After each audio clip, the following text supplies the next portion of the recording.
गुरुजी, मेरा चौथा सवाल ये है कि आप कहते हैं दारू पीना पाप है, चिकन खाना पाप है क्योंकि उसमें जान है।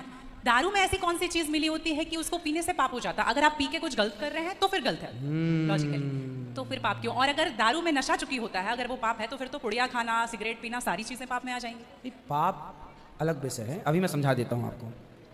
जब हमारा देश गुलाम था जी, तो एक अंग्रेज ने एक पंडित जी की कनपटी पे बंदूक रखी और अंग्रेज ने कहा, ये पंडित जी यहाँ हो, तुम बड़े पुजारी हो? हाँ पुजारी हूँ। हिंदू हो? हाँ।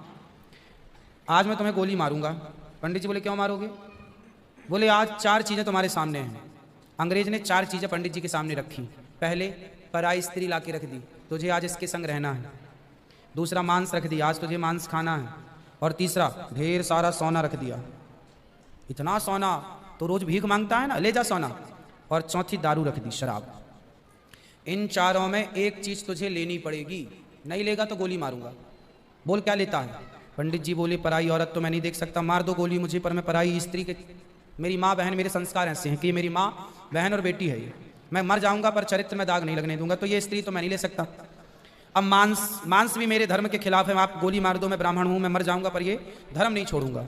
और रहा ये सोना भी नहीं लूंगा, क्योंकि मैं भीख इसलिए बेईमानी करता तो भीख क्यों मांगता? मैं ईमानदारी से भीख मांग के खा सकता हूं, बेईमानी का करोड़ों नहीं ले सकता, इसलिए सोना भी नहीं लूंगा।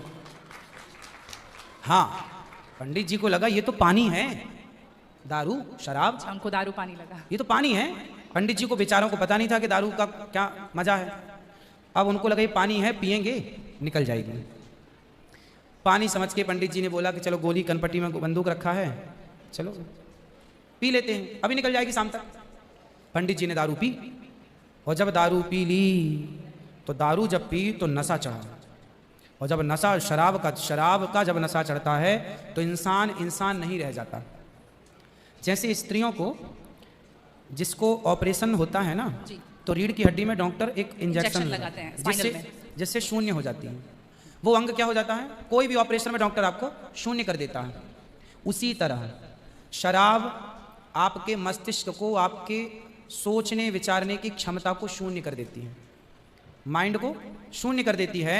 आप ये निर्णय नहीं ले पाते कि क्या सही है और क्या गलत है। अब पंडित जी जब नशे में झूमने लगे तो वो उस स्त्री को छेड़ने लग गए, ए यहाँ जा, नशे में। तो यही तो प्रश्न था मेरा गुरुजी कि वो नशे में ऐसा कर रहे हैं तो गलत है। अगर जो बोलते हैं हम जेंटलमैन पैक पीते हैं, हम 2 पैक पीते हैं या 3 पीते हैं। अच्छा ये बताओ, नशे में करने लगे तो गए, वो नशा आया कहाँ से?